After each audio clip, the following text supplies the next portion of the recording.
Welcome to Natural Sanity Mama. I'm here today with Megan Spencer, and I'm super, super excited because we're going to talk about all things herbs and arts. And we're going to talk about how to make a plan for yourself in the winter when you're going into deep hibernation and you need to make sure your mental health survives that. So I think that's super valuable right now. Like we're going into deep winter. It's December. And yes, we have the holidays coming, but there's times in between where it can be very, very hard. So I want to start with your story. Tell me all about you. Tell me how you came to be where you are now, like in the country by Golden Lake, and doing what you do. All right. Well, thank you for inviting me, Olga. I'm happy to be here. And it's kind of interesting. Oh, it is interesting to see someone else write your life up a bit. And I was like, well, that lady sounds pretty cool. So thanks for that.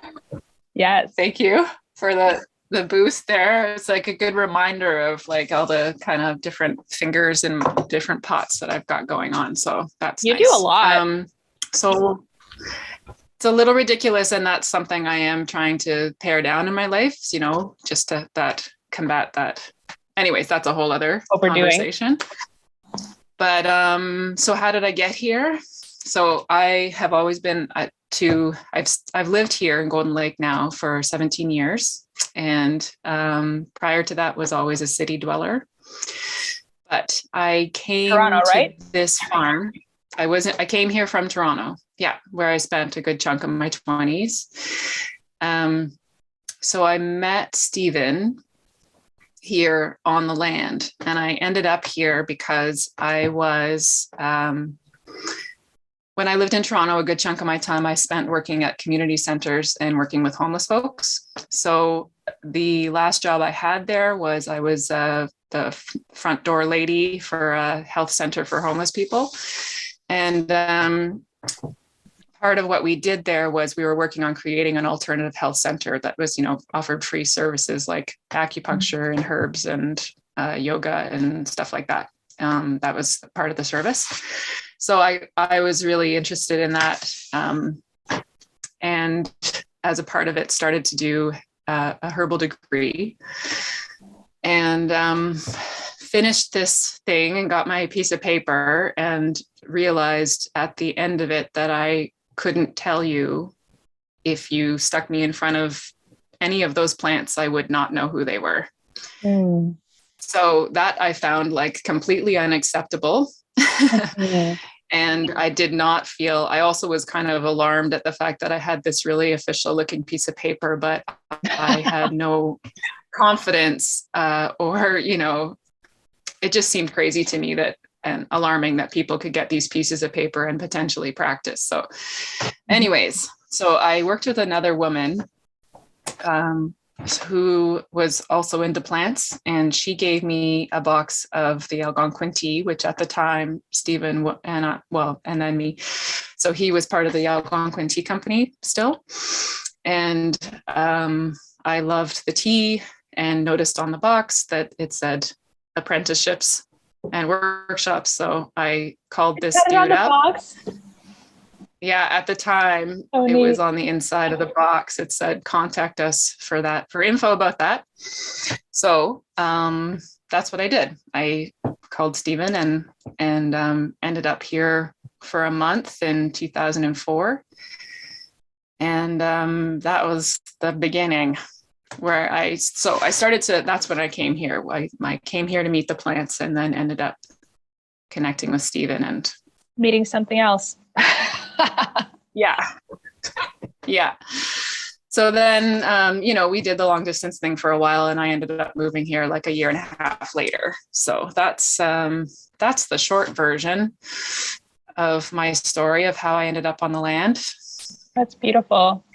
And tell me about how the Sacred Gardner School was born, and then how, when you started having children and you became a mother, how did that feel? Because that's something that I relate to. so much is having kids in the country. It's pretty isolating, especially when, for me, I didn't really know any other moms at the time, especially not nearby. So how did you slowly, and how did you find that experience, and how did you kind of find how to have positive mental health experience at the time? That's assuming that I did. Yeah, exactly. No. I certainly, the first time around. Okay. So how did the school start? And then how did I maintain my sanity? Yeah, I guess it's a few different things. So the school started in 2014. Well, 2017. But Stephen and I he had been doing workshops before I met him, and then we started doing them together in 2005, 2006. And kind of through that time, there would always be people coming back. The same people would come back and often come back to the same things. And, we were starting to get the message that people were like, this is something bigger than just me coming to learn about wild edibles. And so I think it was around that time, it was after Cedar was born in 2012 that Stephen got really sick. And so we were really really upheaval. He had Lyme, so big upheaval in our life, and a lot of looking at what we were doing. A huge part of our life then was hugely based on being physically well and capable of, doing the intense physical labor that the tea company required. So I think it really called him out to kind of say, and for him, it was wanting to teach the kind of the deeper stuff that interconnects all of the practical teachings that up until that point we were kind of promoting. I mean, the language and the way he speaks about things, and it always came through, but we decided to integrate everything and create the school in 2017. And that was really born out of his feeling called to step out of himself and into more of what he was really feeling called to teach. So that's the short story of that. And then lots of together. What's that? Like overcoming like the illness and then the start of something new kind of born out of that. It's so common to do that, eh? It's so common. Well, and that's the thing. It really does. If you don't, I think, and he could speak to that, just the kind of calling out that sometimes illness comes to you as a healer, right? He speaks to that quite a bit about illness being a healer, and that sometimes what we are called to do is not something we want to do easily. That's not that we're forced into it, or we need to be forced into it a bit, which isn't always pretty. Yeah. Well, it's just like birth, right? Like through birth, it's there's pain, there's all of these things you have to work through stuff. It's not easy, but the result is you birth this beautiful being. And it's the same with, your career, creating a new project or going into something that you're called forward to do. It's pretty amazing. So for those that don't know, the Sacred Gardner School is this incredible immersive experience. And you're very much going in to spend time with these plant beings and to learn about them. And so Stephen will teach a lot about the spiritual aspect of plants and getting to know them and how it's a two-way relationship. And Megan and her team of helpers make the most incredible food in the world, like the best food I've ever tasted. And a lot of it is from their land. And you're really nourished in this space and you really feel a part of it because you're sleeping there day after day, you're spending time with the plants and then you're consuming them.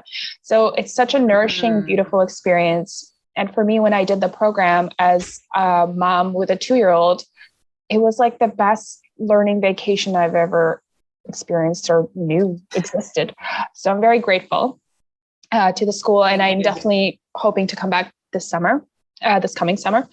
And but before the summer comes, we have to survive the winter. Yeah.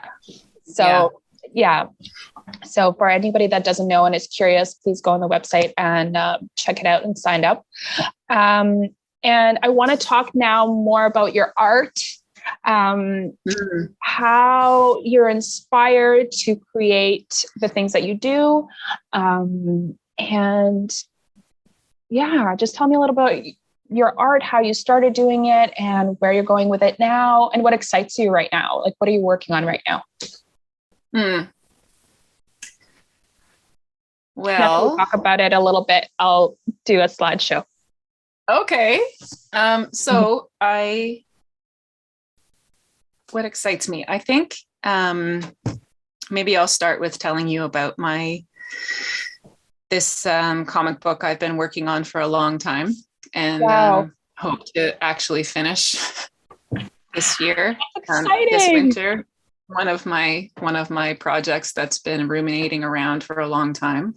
And I think that being birthed has been the result of a lot of it's really challenging and vulnerable, right? To make art, especially stuff that's like raw. Well, I mean, art making can be pretty raw. So I started to have this creature, entity come to me, and long before I met Stephen, which was interesting, but she was kind of born, and I feel like in a way she taught me to draw, because a lot of the time I would just doodle and see what came out. But I started to have this image of this being in my head that I felt like I needed to be more conscious of actually bringing something to life. So I think I sent you a picture of her giving birth, where she's like this giant swamp hag, basically. And for me, I think as beautiful as all the, inspirational goddesses that are out there, I wanted to see somebody a bit more gritty, raw, ugly, like just kind of somebody like that holds power in barely even moving. You just know by her presence that you are, like Baba Yaga, we don't have that kind of entity. We don't really have that kind of being in Western mythology so much. Like there's, or in North America, like I don't know about Indigenous stories so much, but Western European mythology, there's like the Kalish, I never know if I'm saying that word right, but so that's what I wanted to see before I really knew I was wanting to see these beings. And I wanted to see a version of the kind of maiden mother crone that kind of reflected my life a little bit more, and beings that I felt I could relate to and that saw myself in. And we're harsh, kind of like harsh ladies, but also compassionate, and how to encompass all these things. Like tough but kind, like that's what so anyways, so that's kind of and no bullshit, like kind of hardlining you, but also like nourishing you at the same time, like don't kid yourself, this is not going to be pretty, right? So that message. Anyways, so that was where I started to draw these beings, like, I don't know, probably 15 years ago, and slowly picked away at it. But I feel like that's where my work is headed in a lot of ways, is relating to these beings and how I feel them in the land, and how I feel them nourishing me, protecting me, and calling me out. So that's kind of, and also just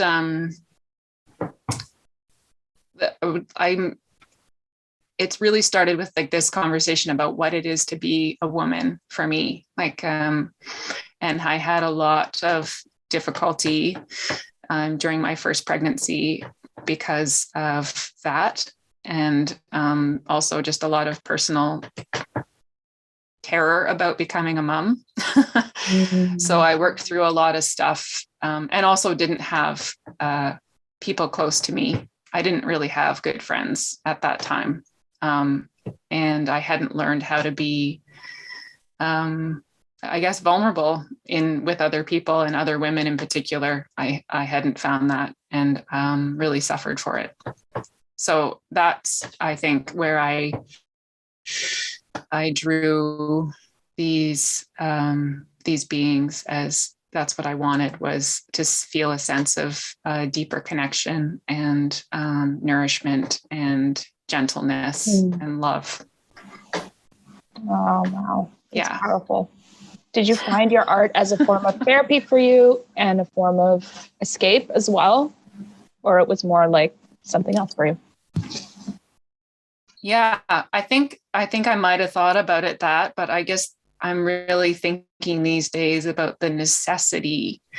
And I think a lot of years in the early years of being a mom, I didn't prioritize that. And I mean, that's so cliche, it's so common, but the way I've said it lately is like, I honestly don't think it occurred to me that how important it was to make art for me, and how much it broadens my world. Like it really disrupts linear thinking, and kind of brings this broader foundation to everything that,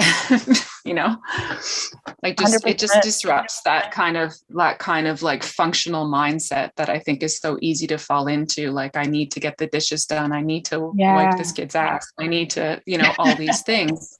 So like, which is hard. It's very difficult when you have little people and you're just wanting to get sleep. And like, I'm out of that stage. I have a 9 and a 13-year-old. So it's very different than having small people, but I'm kind of feel like I'm in recovery mode the last few years from the kind of intensity of that level of commitment and energy that small children require.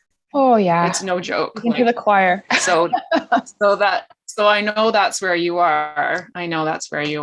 But I mean, I guess it's just, so that it's different. I'm kind of in a different stage now where I'm have the space, I feel, more to really consider dreaming again, Yeah.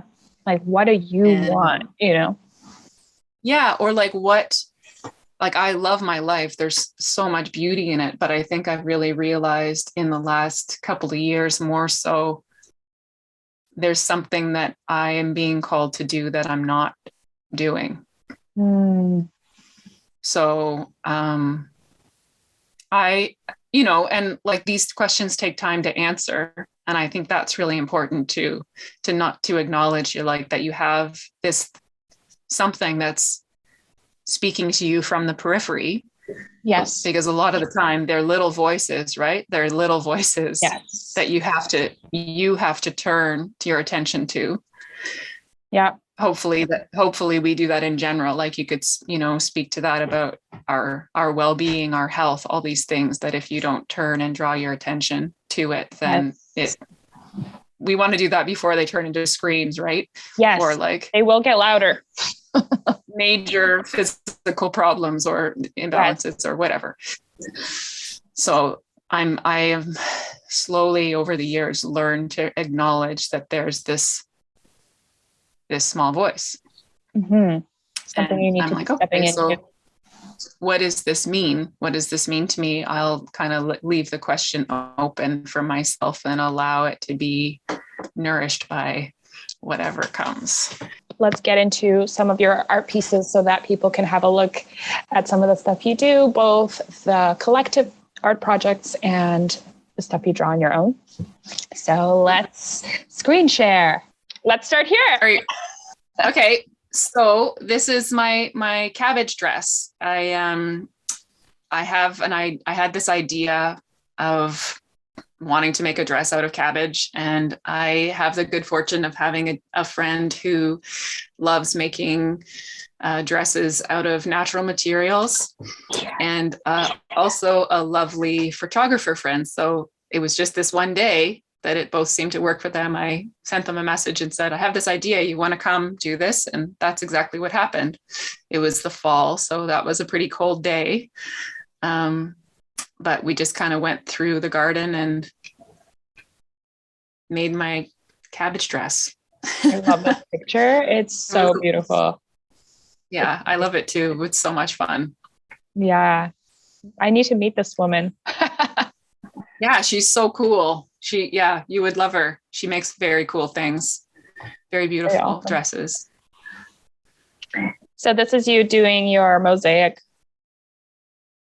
Yes, looking very intent on what I'm doing. Yeah, so this was part of the community mural mosaic project. So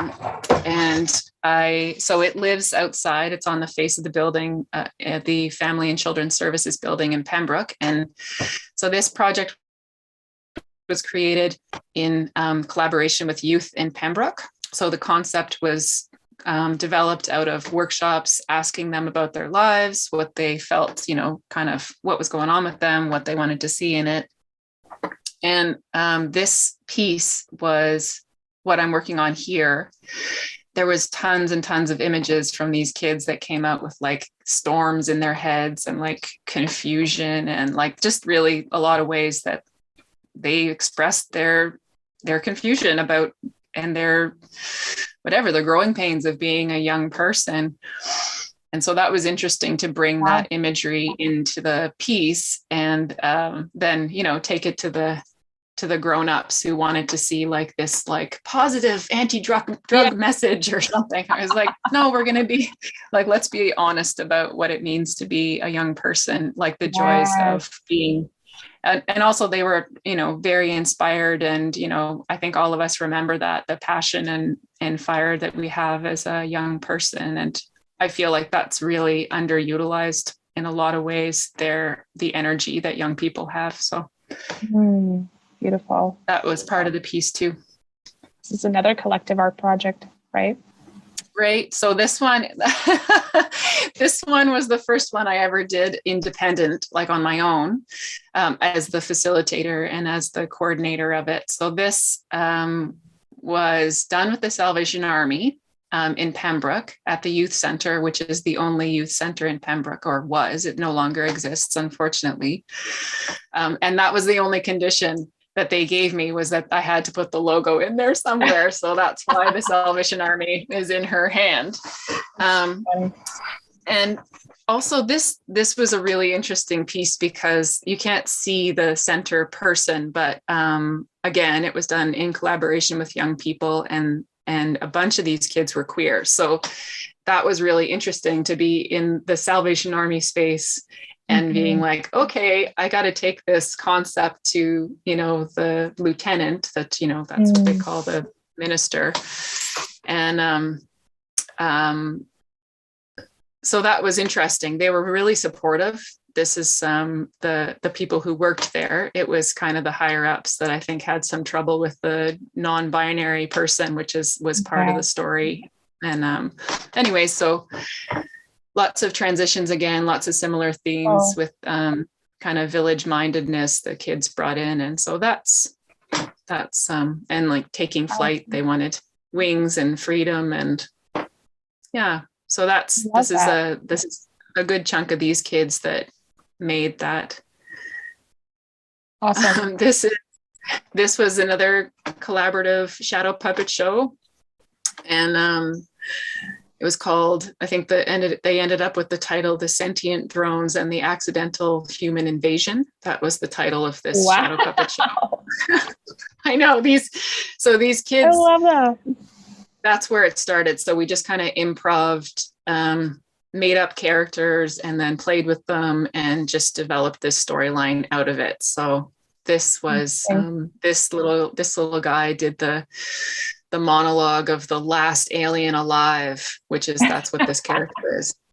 Love that. And that must have taken a lot of work to do which part? Just to cut out that face. How was that done? Yeah. It's so beautiful. So it's black cardstock, so like thick paper. And I just used like an X-Acto knife and cut the pieces out. So nice. That's you with your beautiful. Like is this the finished project? Yeah. So that's us putting it up on the face of the building. That's one half of the mosaic mural. So beautiful. How long did it take in total, the mosaic piece? So from start to finish, from like the workshops where we started talking to the teens and then from to finish building, it was really quick. It was like February to September in 2019. Wow. So, I mean, that it doesn't maybe that's a really short period of time to kind of develop a concept, to get all the pieces together and get it built and up on the building was intense, like it, but we did it. Yeah. It was fun. Just let me know if you're seeing this, because it seems a little delayed on your end. Tell me about this. This is one of my favorites. You like that? Oh yeah. So this is a page from my comic book, and the maiden, mother, crone ladies that I spoke to. So it all starts like this. So this was like my conversation with, I started this, and this page was done before I ever had any kids. I was kind of thinking about what it means to become a woman, and what puberty felt like for me. And since then I've had this conversation with a lot of women, like, female bodied people who identify as women, what it's like and how confusing it is to go through.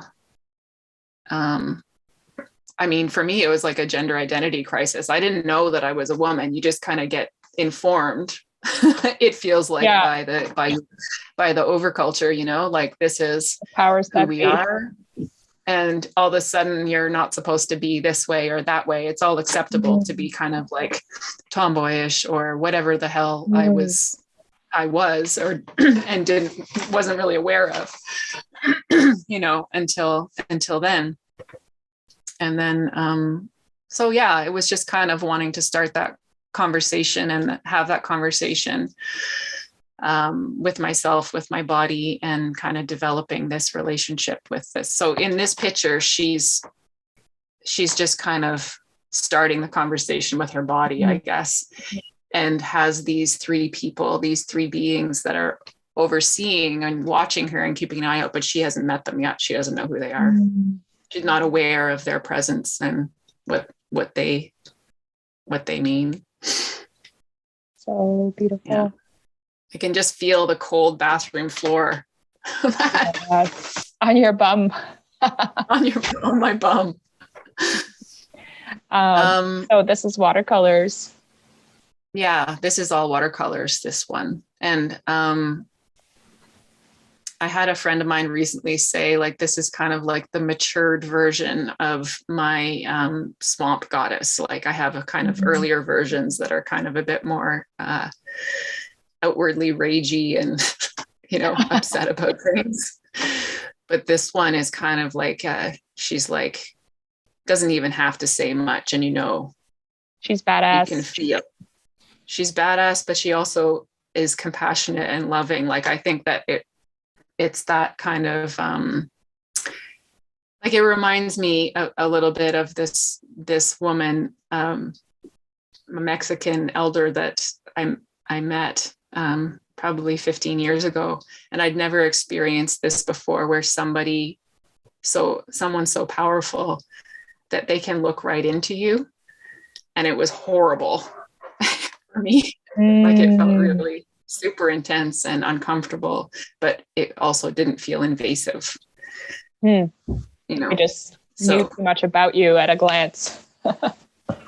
Totally. And that was really uncomfortable, but also, and I still think about that, how powerful that is to have, like, women in particular that hold space in that way, where they don't need to make a big presentation of it. They are just by existing, just, holding ground and holding space. And we all have that capacity to be undisturbed,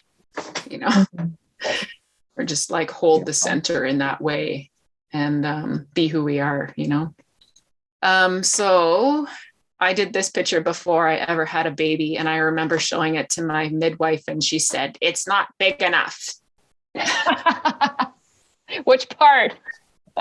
She's like, that it should be, and I know what she means now, right? Like that, where the baby's coming out, because that's what that is like she's giving birth here. But I had never seen someone given birth. I'd never given birth.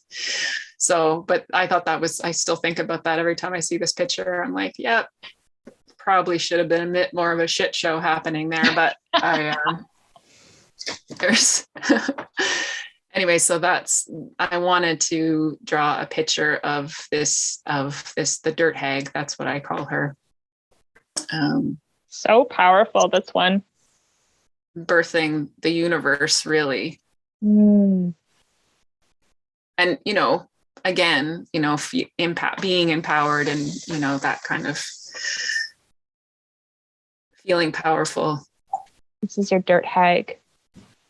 Yeah, this is kind of the one of the original pictures of when so this is the being that appeared to me in my head that I was talking about earlier, about kind of teaching me how to draw.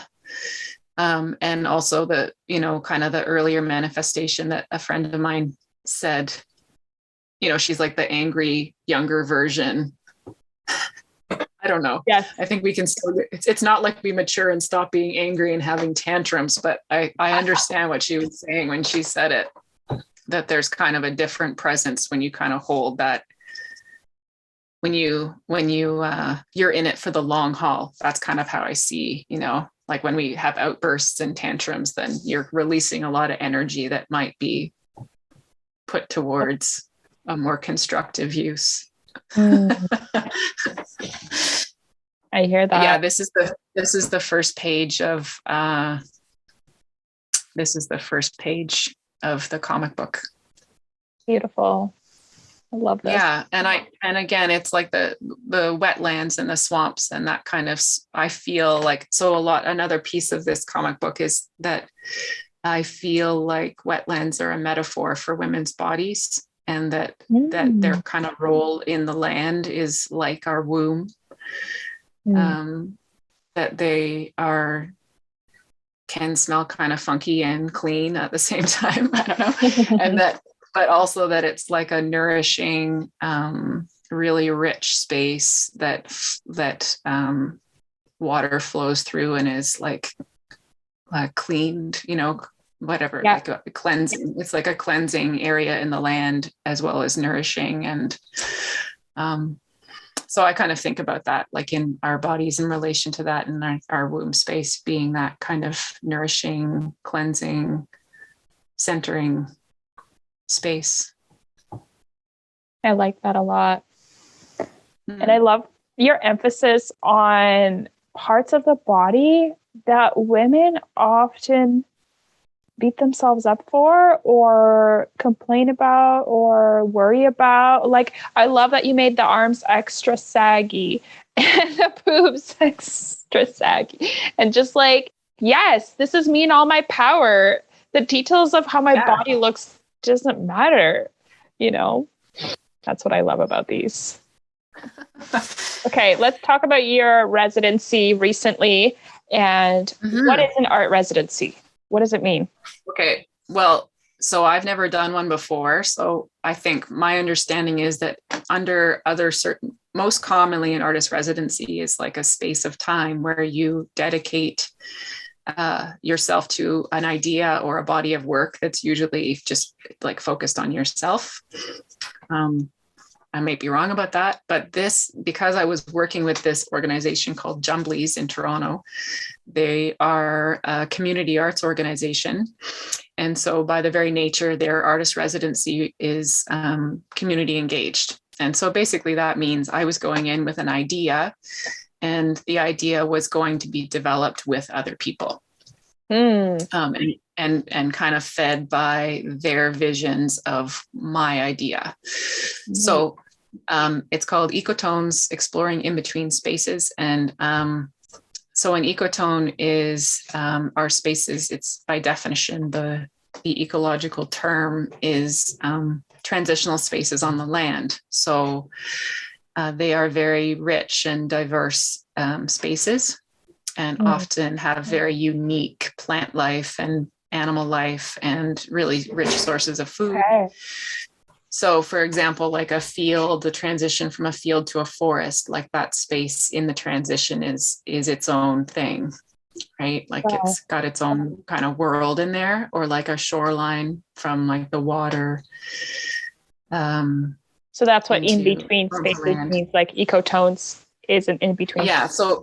So that's where I started, but I knew that when I went to Toronto and that this would probably be kind of an obscure idea. And it was, some people had some context or some idea of what I was talking about.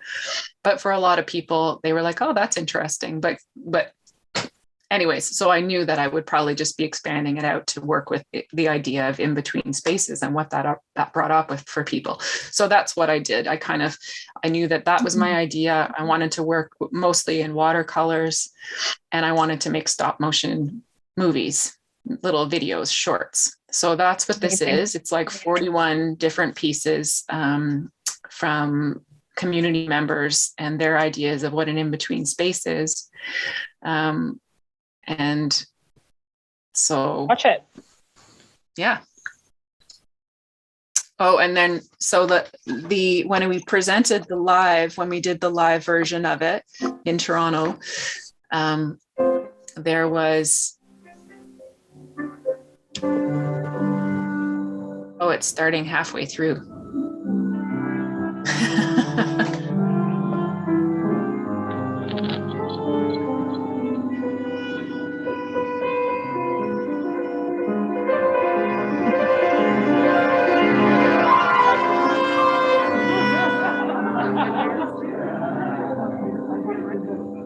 So it was the audio was done by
Okay. I'm going to stop it right there just for sake of time. Mm-hmm. Yeah, let's talk a little bit about that. That was beautiful. How does this work? Like you cut stuff out and then are you taking photos every second? Okay. Yeah. So there, I just wanted to say too, it was cool because when we did the live presentation of all the videos, we had a piano. There was like a pianist there on a grand piano and then a viola player kind of improvising along to create. So there was you can hear that there was like a live audience there because the people kind of laughing at different parts. Oh, that's amazing. So that was a really fun part of it. So how does it work? There was a lot of different people that some people came in and painted their idea. Some people sent in the concept. Some people I was working with online and they took pictures of their ideas and sent it to me. And I created the videos with their idea. So it happened in all different ways. But basically what happens is I just use an app on my phone. It's a pretty simple one. It's called Stop Motion Studio. If you ever want to play with it, it's fun. And so you set it up. I have kind of like a camera that sits over top, and you put the thing flat on the table, and so you take a picture, move it a bit, take a picture, and then the app just like seams it together. I was always really interested in doing stop motion, but my son actually was the one that really got into it for a while and inspired me. So on that topic, let's just talk about homeschooling for a little bit.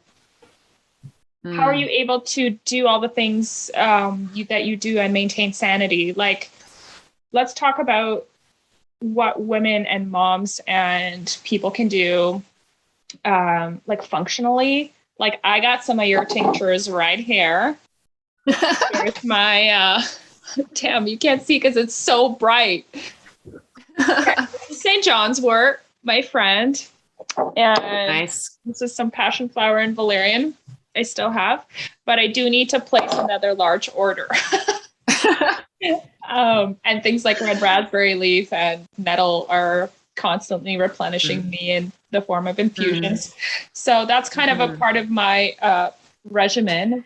And my midwife said to me once in a postpartum appointment, she said, people really need to have a winter like program. Like, you're going into winter, what are the things you're doing to support yourself? You know, you gotta be extremely upfront about the fact that it's going to get hard.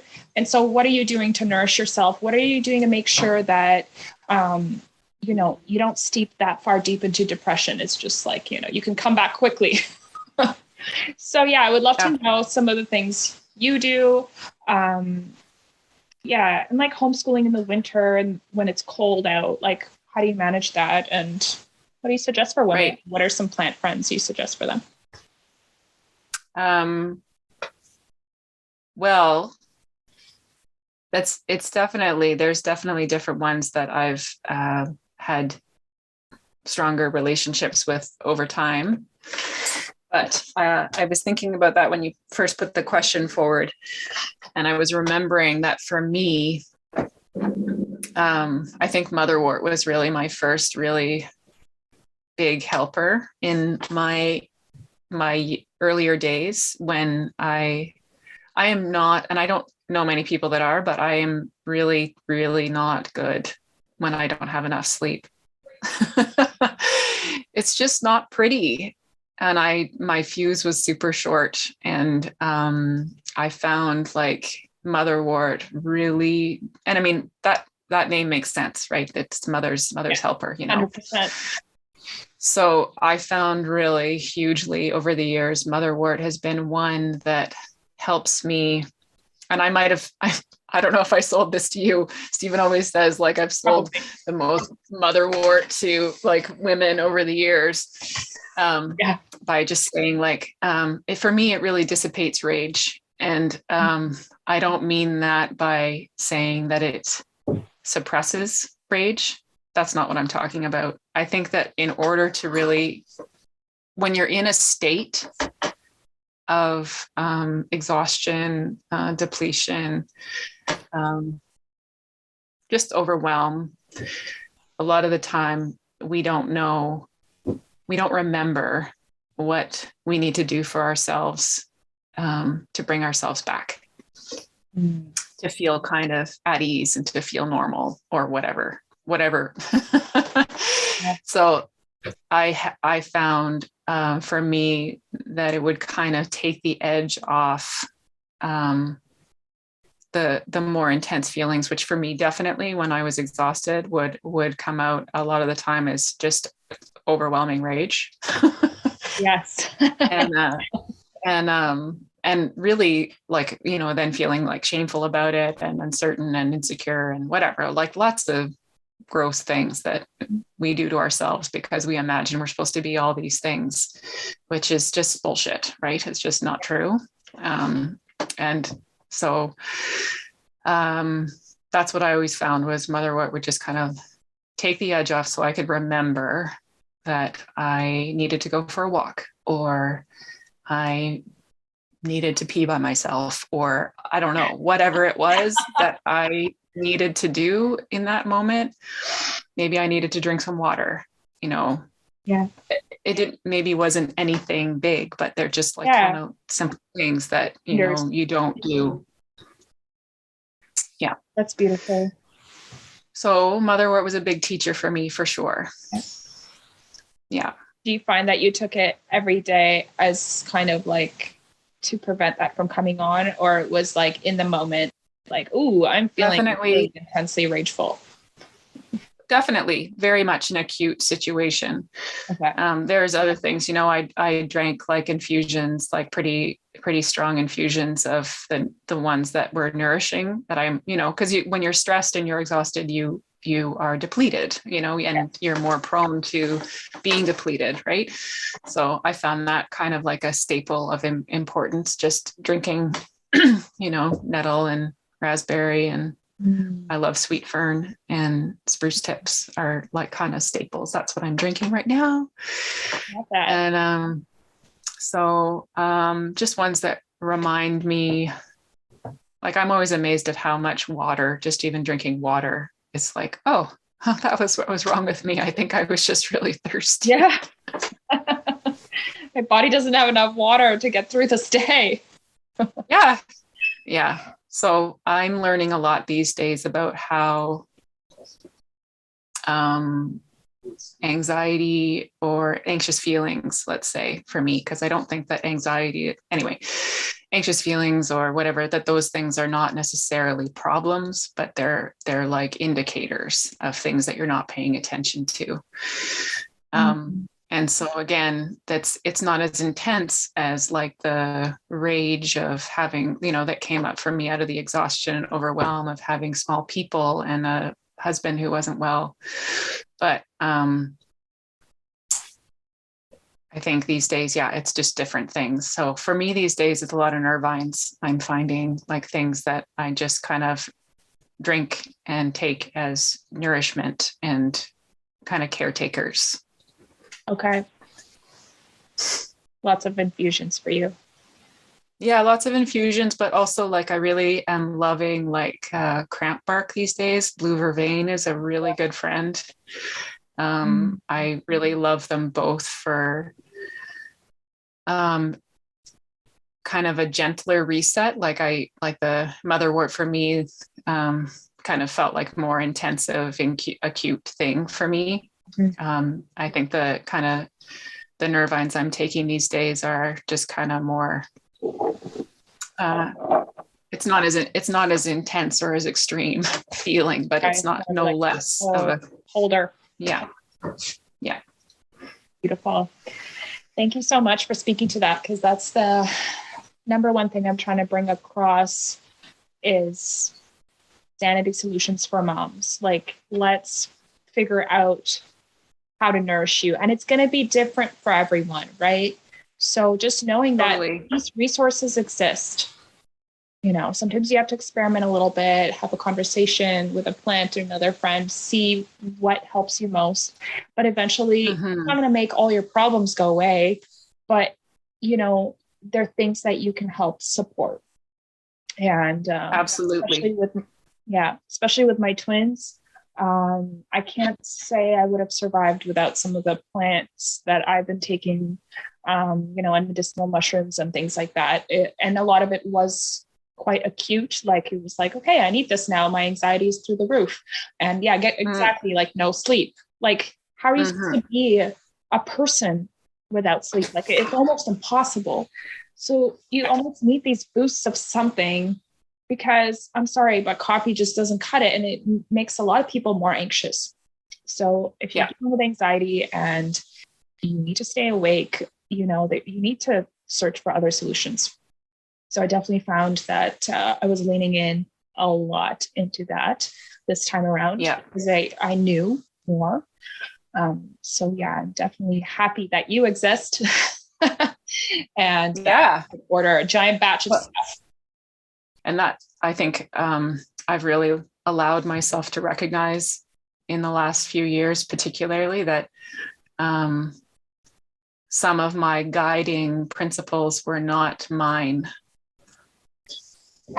You know, that a lot of my ideas about how I thought I was supposed to mother or homeschool or whatever the fuck, were not coming from my internal compass or from my family's needs, you know. That's a big one for a lot of people. And it's hard to recognize, because it really is like, you need to kind of really be okay with, like, for example, the thing that I'm thinking of is like paring it down, like for homeschooling, for example. I would go through periods of time where I'd get totally overwhelmed and think like, oh, this isn't happening. You know, this kid should be doing this, isn't doing that, whatever, that kind of thinking. And then get really kind of like, oh no, I need to do this now, and that kind of thing. Whereas what I've really found helpful is just to kind of strip it back and be like, what can I do? What are you going to do? Rather than like imagining you're going to do 600 things in a day, just be like, I'm going to read to my kids. Yeah. And I can do that. I can accomplish that. And, you know, that's been my primary thing that is my always my constant with my kids. I've read like everything under the sun to my children, but that's kind of the, and like, you know, 12 years of it, but that's kind of our centerpiece of our homeschool is reading aloud and talking about books. And that's important to me. So that might not be like enough in like a school's eyes. I have no idea. I don't really know, because a lot of that thing that was the oppositional force in my mind was a total fabrication and imagination based on my own insecurities. So I think that's the biggest lesson in anything for me, is to come back to like, okay, so I'm not getting things done, let's say, you know, but what can I do? You know? Yeah. What do I feel capable of doing? I can do. Yeah. Yeah. And what's important, and, you know, to kind of create a rhythm around that one thing. That's one thing that I've said to a lot of, especially people with younger kids, is, I'm not awesome at it, but I have really worked over the years to try to create a sense of rhythm. I'm not very good. Like, and when I say rhythm, I don't mean schedule. I'm not talking about a schedule. I'm talking about the rhythm. Those are different things. And it took me a long time to learn that. But like a rhythm of like starting your day with reading together, or starting your day with going outside and looking at the sky, or whatever, like having some kind of one thing that grounds your day, that you create a rhythm around. And that the beauty of homeschooling is it grows out of your family and your kids, you know, like you recognize when your kids are hyper and you're like, okay, they get insane every day at 4:00. So that's when we go for a walk, or, outdoor time, or definitely need snack around 10, or whatever it is, you know, like you recognize your kind of key moments in your day, and only you know that, right? Exactly. Only you can create the rhythm around that. So I love that. Create your own rhythm for what works for your family. Yeah. I think the most important thing that I think, and I think that's a big question you have to ask yourself, if you're homeschooling, why are you doing it? Yes. Like you have to know that. You have to kind of have like a mission statement, you know? Yes. I did that for the first time this year at the suggestion of this one woman that I follow. And I thought, well, okay, I'm going to give that a go. And I found it really helpful and nourishing to kind of look back on and go, what are my priorities? My priorities are things that we don't prioritize, I feel, in general in our world. I want my kids to have their instincts intact. I want my kids to know, you know, I want my kids to be able to go to the bathroom when they feel like they have to go to the bathroom. Like, it doesn't sound like, you know, but that's a big deal for me. I think it's really important for them to wake up and be able to get out of bed when they want to. I mean, it's not to say it's just a total free for all over here, but maybe it is. But I relate to that because I'm definitely like all about non-scheduled existence, no matter how much society tries to drill into me otherwise, you know. But I mean, and I've learned this over the years of people having said to me, I mean, my kids aren't perfect, but I've had people say, well, your kids seem really like present. Like that's an anomaly. Yes. And that's disturbing. Like, you know, to me, I think I would love to see more kids kind of feel present in their bodies and feel like they have say over their sense of self, you know? Yes. So I feel like that for me is the biggest thing that I find unnerving about school is that there doesn't seem, having, again, not really much experience with my children being in school. My son went to kindergarten and that's it. Otherwise they haven't been in school. Is that from the time they're very little, they're kind of told, they're given a structure to abide by, and aren't given a lot of opportunity to listen to themselves. And I think we learn how to do that anyways, you know, like, but I know for me, this is like really, I homeschool hugely. It's for selfish reasons, but yeah.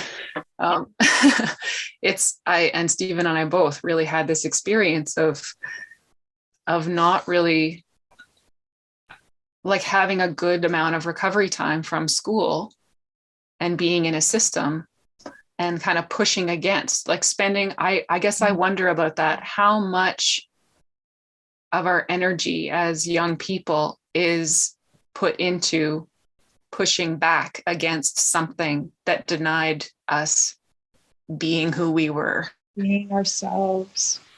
So I spent a good amount of time as a young person, like after high school in my 20s, I think really trying to figure out what that meant to be embodied, to have that be important and necessary, but that so many of us don't have that sense of, sovereignty, I guess, for lack of a better word, but, just knowing that our inner reference and our compass is the most important, and our instincts, Yes.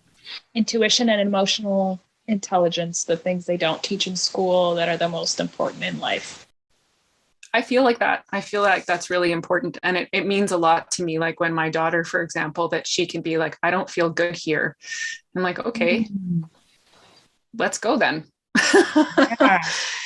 Yeah. And just, I got a lot of flack for some of the things. Like she's a pretty solid little human these days, but for a lot of years she was labeled as shy, or, that I was overprotective or whatever. And it was not easy, but I was also like, well, this is what's happening for her. Something doesn't feel right to her. And I think that's more important than anything, to just acknowledge that that's happening. That's so funny. I found her so outgoing. When I met her at the school, I wouldn't label because her she feels safe, because she feels safe. And because as a general absolute rule, the people that come to our school are beautiful and honoring of her being, like yes. Nobody, I can't think of anyone that talked to my kids like they were not whole beings. The condescending. Yeah. Like my kids are hypersensitive to that. They're just like, why is that person speaking to me like that? That's one of my son's biggest pet peeves is he's like, I just don't understand why we have to write stuff like kids are stupid or talk to kids like they're stupid. It's like, why don't people just say what they mean? Right. Like, yeah. Like you don't know. Speak with me in a different tone or way. Yeah. Yeah. So they've always found that really kind of confusing. They'll just be like, what's going on with that person? It's so funny you say that, because the very first time I met like an attachment style family that's homeschooling, bed sharing, I've never seen that before. That was before I had kids. And I really found the kids related to adults in a different way than is typical. They were extremely comfortable talking to adults about anything they wanted to talk about. And they were just extremely at ease and in tune with themselves. And it's funny that you say that, because yeah, it seems to be a pattern. Yeah. So that's for me. And I've realized it more and more over the years that that's what I think is the utmost priority for me. And it's not like I really find, I love that my kids both love reading.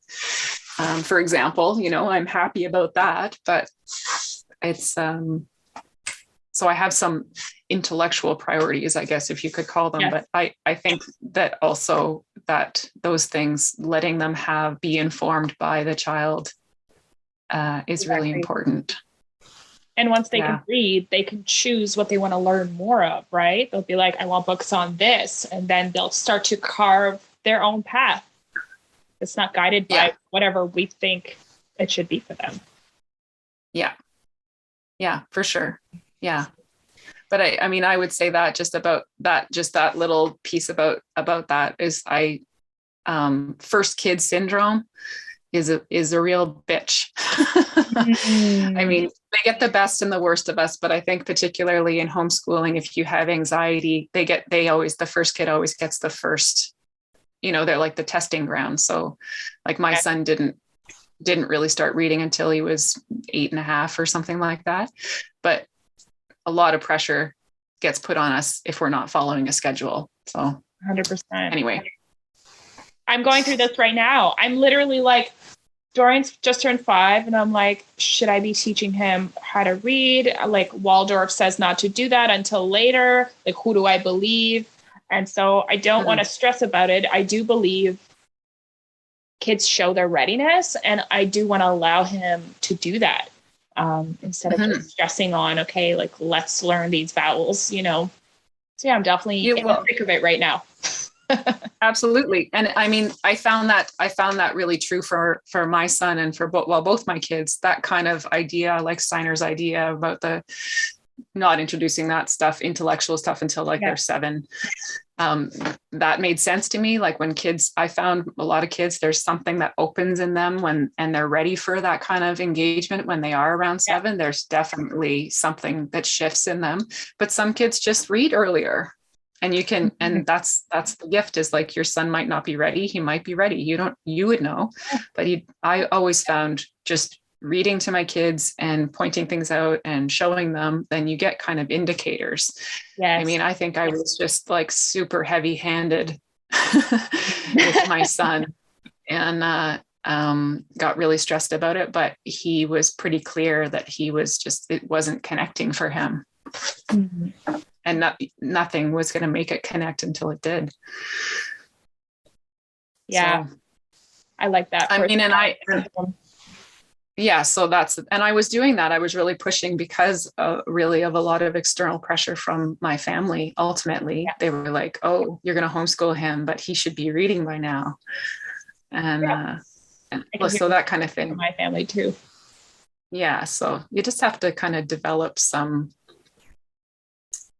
comfort with the discomfort of not pleasing everybody, which is kind of lifelong work anyway. It's so funny because when you read, like when you open like the Waldorf site and on the piece on reading, the number one thing it says is the hardest thing about following this is pushing back against everyone else.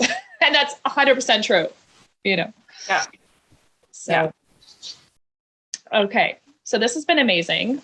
Like value filled, and I've had so much fun. And I want to talk about green burial, but I think we're going to say that. I think that's a whole other interview, to be honest, because I think we could do a whole piece about that. And there's a lot to be said.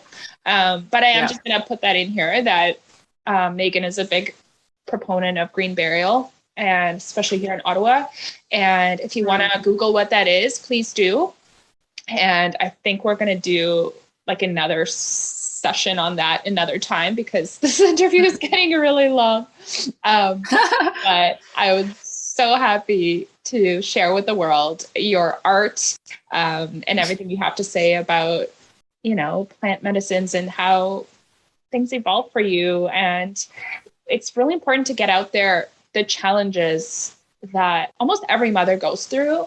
And we often keep them to ourselves because they're hard to talk about. And we have a lot of dark times in our life.